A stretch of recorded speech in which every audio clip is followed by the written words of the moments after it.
अस्सलाम वालेकुम नाजरीन, आज 11 दिसंबर है और मैं आपका दोस्त नदीम अकरम हाजिर हूं मिडल ईस्ट की 10 बड़ी धुआंधार खबरों के साथ। दोस्तों, आज का दिन पूरी दुनिया की सियासत को हिला देने वाला दिन है।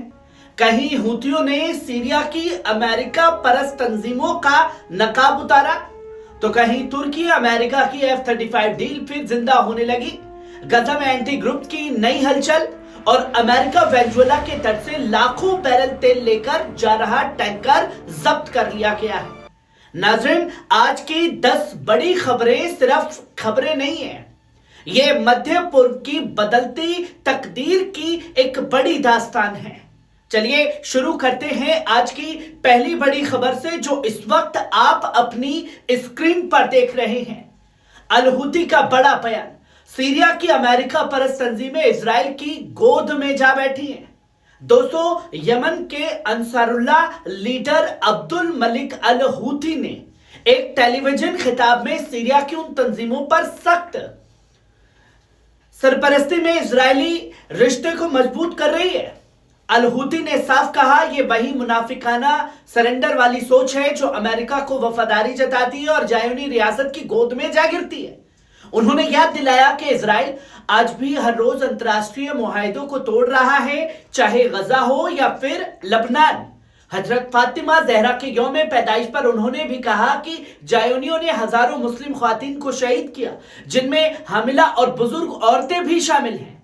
अल हूती का पैगाम साफ है, उम्मत को अपनी इज्जत, अपने मिशन, अपने हुकूक के लिए उठना होगा, जुल्म के खिलाफ मजलूमों के साथ। वहीं आप दूसरी खबर देखें, F-30 प्रोग्राम में तुर्की की वापसी। दोस्तों, अमेरिका और तुर्की के रिश्तों में एक बड़ा मोड़ आया है। यूएस एम्बेसडर टॉम बैरेक का कहना है कि ट्रंप और एर्दोगन की करीबी दोस्ती ने दोनों मुल्क में फिर से F-35 लड़ाकू जहाज प्रोग्राम की तरफ ले गया है।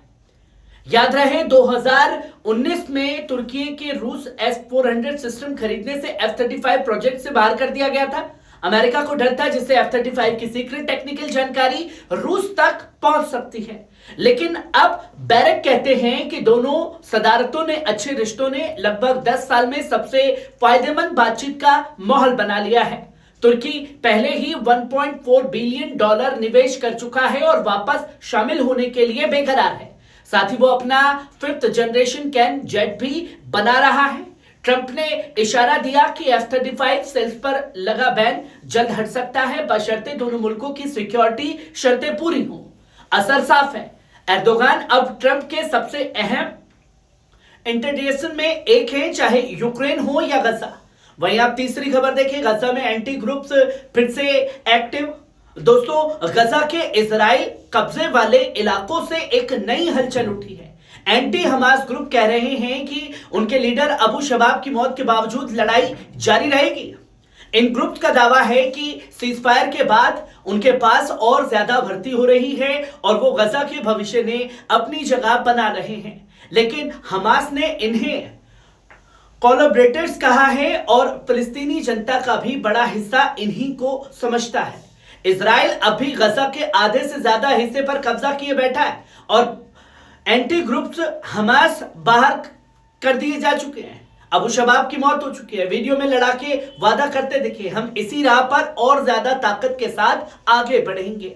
माहौल साफ है, गजा में एक नई अंदरूनी टकराहट जन्म ले रही है जो आने वाले महीनों में हालत को और पेचीदा बना सकती है। वहीं आप चौथी खबर देखें, अमेरिका ने वेनेजुएला के किनारे से तेल टैंकर जब्त किया। दोस्तों, दुनिया भर में तेल मार्केट को हिला देने वाली खबर सामने आई।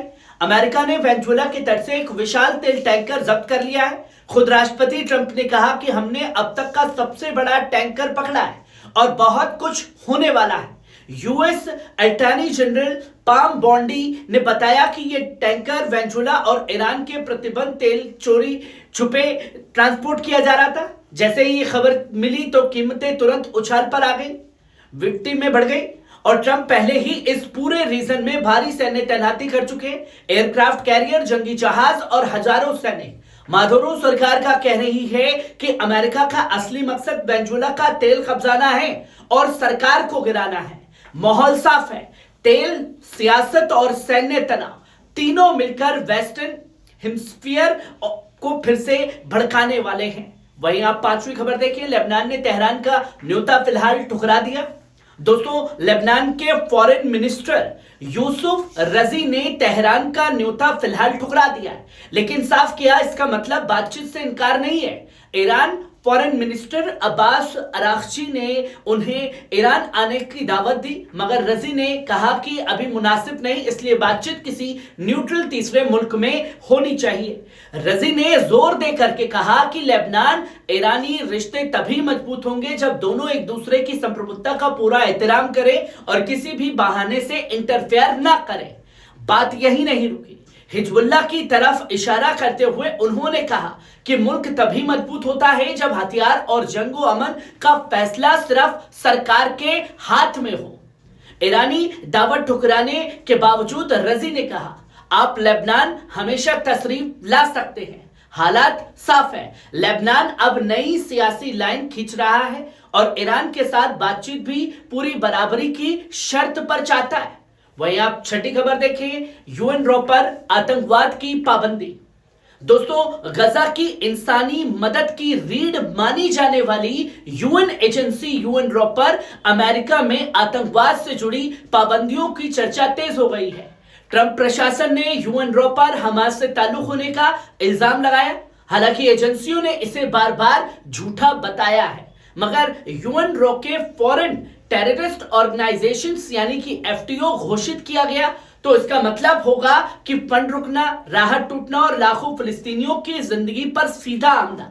यूएन खुद कह चुका है यूएनओ न्यूट्रल है, इंडिपेंडेंस है और गजा की राहत का सबसे अहम सहारा भी है। लेकिन अमेरिकी स्टेट डिपार्टमेंट के कुछ अफसर अब भी कहते हैं everything is on the table, ये सब टेबल पर होना चाहिए। ये साफ संकेत है कि कदम सिर्फ कानूनी नहीं बल्कि इंसानी और सियासी भूकंप भी ला सकता है। वहीं आप सातवीं खबर देखिए, ईरानी ख्वातीन ने बनाया सईदा 4 डिफेंस सिस्टम। दोस्तों, ईरान ने नेशनल मदर्स डे के ठीक एक दिन पहले अपनी ख्वातीन साइंटिस्ट की काबिलियत दुनिया को दिखा दी। IRIB के एक एग्जीबिशन में सईदा 4 डिफेंस सिस्टम का मॉडल दिखाया, एक ऐसा इलेक्ट्रॉनिक वॉरफेयर सिस्टम जो दुश्मन की नेगोशिएशन पोजीशन सिस्टम को जाम कर सकता है। डिफेंस मिनिस्टर ब्रिगेडियर जनरल अजीज नसीर जदे ने कहा कि ईरानी महिलाएं सबसे मुश्किल और सबसे अहम डिफेंस प्रोजेक्ट के ऊंचे मर्तबे पर मौजूद हैं। उन्होंने ख्वातीन साइंटिस्ट को सलाम करते हुए कहा, ईरानी औरतें मुल्क के लिए जटिल और एडवांस डिफेंस सिस्टम खुद तैयार कर रही हैं। यह सिर्फ टेक्नोलॉजी नहीं है, ईरानी महिलाओं की ताकत, इज्जत और जज्बे का ऐलान है। वहीं आप आठवीं खबर देखिए, अमेरिका से इजराइल की अरबों डॉलर की जंग खरीदी, हथियार खरीदे। दोस्तों, इजरायली अखबार हार्तेज ने वो लिस्ट जारी की है जिसे वो कहते हैं इजराइल की अमेरिकी युद्ध खरीदारी की फहरिस्त। 2019 से 2028 के लिए अमेरिका हर साल $3.8 देता है, बाद में इसे 32 गुना $32 अरब कर दिया गया। इजराइल ने अमेरिकी कंपनियों से खरीदा है 50 F-15A, F-35-25 और 18 हाइपरसोनिक हेलीकॉप्टर, हजारों गाइडेड बम, वेलफेयर आर्म मिसाइलें, 155 mm की भारी गोलीबारी। ये सारे हथियार गजा, लेबनान, सीरिया, ईरान और यमन में इस्तेमाल किए गए हैं। माहौल साफ है, अमेरिका हथियार, इजरायली जंग और फलस्तीनी जमीन आज भी खून से भीगी हुई है।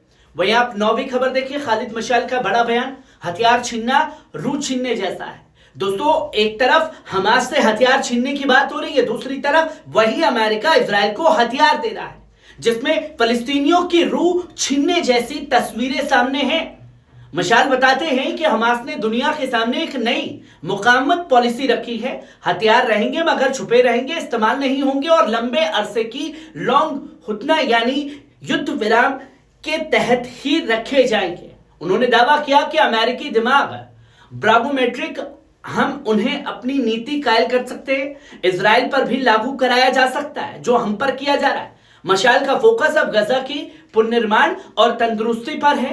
गजा में बहुत कुर्बानी दी और अब उसे उठने और संभलने में मदद चाहिए। उन्होंने यह भी कहा कि अंतर्राष्ट्रीय स्टेबलाइजेशन फोर्स जैसे यूनिफिल गजा की सरहद पर तैनात होने पर हमास की कोई ऐतराज नहीं है, जब तक फैसला फलस्तीनियों के हाथ में रहे।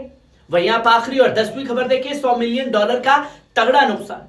दोस्तों, यूक्रेन की इंटेलिजेंस एजेंसी हुर ने दावा किया है कि इनकी स्पेशल ऑप्स यूनिट ने रूस के M3 एयर डिफेंस सिस्टम को तबाह कर दिया है। यह हमला जापोरिजिया में हिस्से में लिया गया, जहां रूस इसे कंट्रोल करता था। वीडियो भी जारी की गई है। फ्रेंच अखबार लिपेर्शियन के मुताबिक बुक M3 की कीमत $100 मिलियन से भी ज्यादा है और यह रूस का मिड रेंज मिसाइल माना जाता है। 36 ट्रक इसमें लदे होते हैं। पिछले 2 हफ्तों में यूक्रेनी ड्रोन यूनिट्स ने क्रीमिया में 8 बड़े टारगेट्स उड़ाए हैं, जिनमें Su-24 बमवर्षक ड्रोन और कई बुक सिस्टम शामिल हैं। यूक्रेन का कहना है कि हम कब्जे वाले इलाकों का व्यवस्थित डिमिलिटाराइजेशन जारी रखे हुए हैं। यह हमला सिर्फ सैन्य नहीं, रूस की डिफेंस लाइन के लिए एक भारी झटका भी माना जा रहा है। नाजरीन, ये थी मिडल ईस्ट की 10 सबसे बड़ी अहम खबरें। आपको कैसी लगी कमेंट बॉक्स में आकर के अपनी राय जरूर दीजिएगा। शुक्रिया।